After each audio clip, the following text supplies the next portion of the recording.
Hello guys. So we have beta 9.0 on the table and there are a lot of unusual things here. Today we have the legendary Mahito rework, blood manipulation rework, new and improved old mechanics, a lot of new unusual characters and other stuff. Let's get started. Meet Mimiko and Nanako. And let's start with Mimiko. Mimiko's technique allows her to hang her targets to death using a noose and a doll. To use a doll, you first need to pick it up. Then we can activate the doll's head and in this way we will select the nearest living person. Or we can select a target through the context menu by clicking Choose Target. Whatever is done to the stuffed toy is reflected on the target of the technique, with hanging being her preferred way of attack. In the context menu, we can also toggle the copy movement and physical impacts options as desired. Just like Beatrix's voodoo doll, they provided us with the code, for which many thanks to them. To hang a person we need to select him as a target. Then we need to grab them by hand by pressing H and hold them for 3 seconds. Then if the victim is not heavy and does not get free from the rope's shackles within 3 seconds, his neck will be broken. Let's move on to her sister Nanako. Nanako owns a phone that allows her to manipulate the people she has photographed. She can take the phone out of her pocket by pressing H on her hand near the pocket. The phone can take photos on the main camera, as well as selfies. Each photo will cost 500 cursed energy. To take a picture with the main camera, point the phone at the target, then activate the phone with the F button. You can teleport a target within the frame you have photographed. To view the frame we can go to Detail View by pressing the S button. To take selfies, we need to press H. The rules for taking selfies are the same as for taking photos with the main camera. Let's move on to something a little more interesting, like blood manipulation.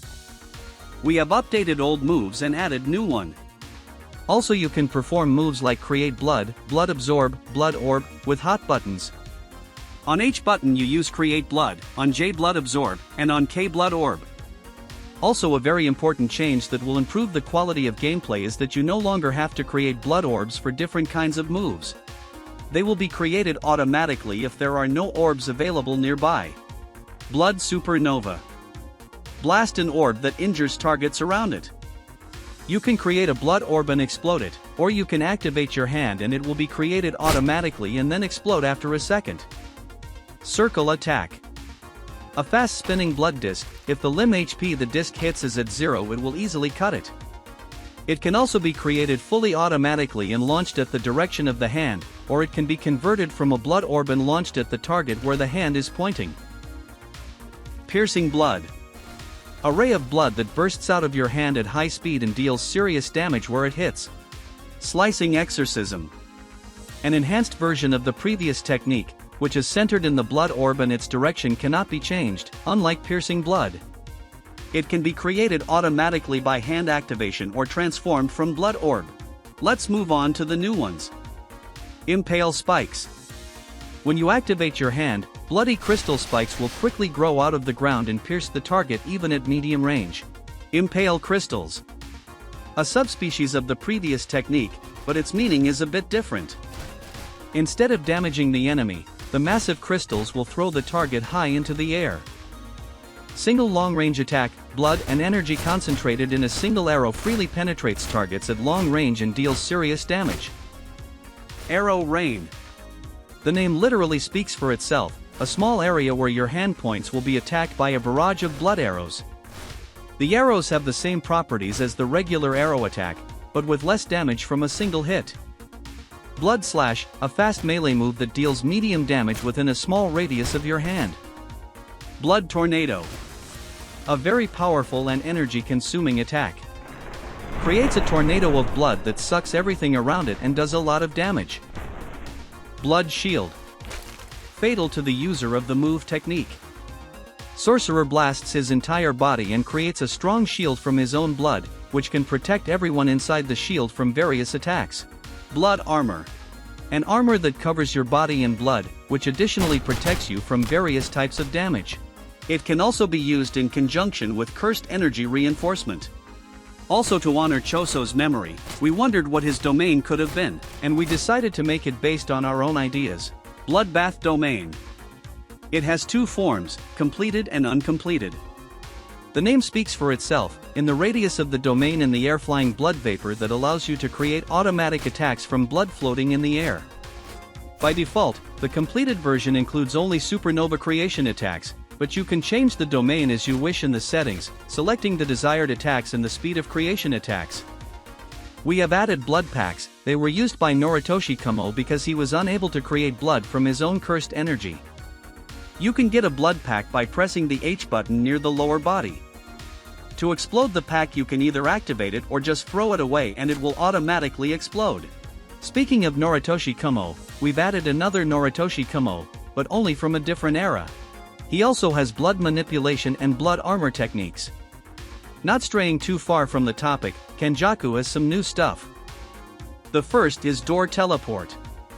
Kenjaku can walk through a door and into any domain, and exit a domain through a door. But he cannot move distances without a domain. Kenjaku has gotten its own domain. He can change the technique he has taken at any time. He can use blood manipulation and anti-gravity system techniques. The default is anti-gravity. In the domain settings you can change the technique, as well as change the unique settings of the implemented technique. New intermediate antagonist Juzo Kamiya has been added. He has 5,200 cursed energy. He also has an axe in his inventory. Added two new characters, Tsumiki Fushiguro and Nagi Yoshino, also known as Junpei's mom. Speaking of Junpei, we also added his Shikigami jellyfish. She has soft body physics, so fans of this sort of thing will be amused. Her tentacles are poisonous and very sticky, so she can easily grab objects. Another new intermediate antagonist is Chizuru Hari. His ability is to create claws with which he can inflict severe cuts. Dagon has finally gotten his mini form. He looks like a worm and also wears a long white cloth, but you can disable it in the head context menu. He has the same set of abilities as his evolved version, but he's several times weaker.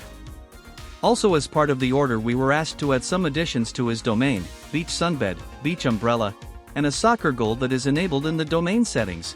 Before we go any further, I'd like to remind you that we have a Discord server, and if you're not already you're on there, now's the time. I've recently cleaned it up and we've added a channel called #Backstage where you can watch upcoming updates much earlier and also chat. The server is not too active, so if you haven't found a place to chat you can do it here. Charles Bernard was added along with his G Warstaff spear. He can use it to anticipate enemy behavior. To do this, activate the spear in your hand. After activation the spear will be covered with a hologram effect, then pierce the target and you will enter the projection mode. Then make movements on the enemy's face. The stop factor is the expiration of the technique. By default it is 5 seconds, or touching the owner of the technique. The technique will leave the projection mode and he only needs to block the attack. The most delicious thing at the end is Mahito rework.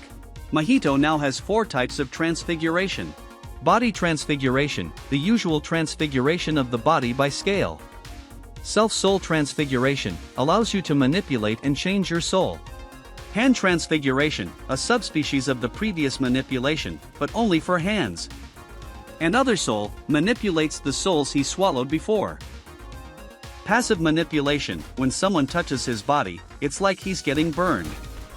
Speed mode, turns his legs into the legs of a beast and becomes faster. Everything around him slows down as well. Wings mode, allows you to fly. Spikes mode, when activated, he stretches his body with spikes that pierce everything he hits. Clone mode, creates a clone while giving up some of its own energy to create it and gets limited to a maximum amount of energy as long as the clone exists. The clone cannot use self and other soul manipulation, but it can use hand and body transfiguration. To return the clone to the original Mahito, simply delete it. Explode mode. Mahito inflates and creates a very powerful explosion, separating from his body and creating a new one. It takes a long time for the body to regenerate, so the explosion is very powerful. Let's move on to hand transfiguration. Sharp arm mode, the familiar sword arm, only longer than before. Axe mode, axe hand, added for a change. Whip mode, creates long and sharp chains that cut everything in their path. When you activate your hand, they will rush forward. Drill mode, press F and dive into a construction simulator, or something else. When you release the F button, the drill will detach from your hand and go forward as an independent projectile.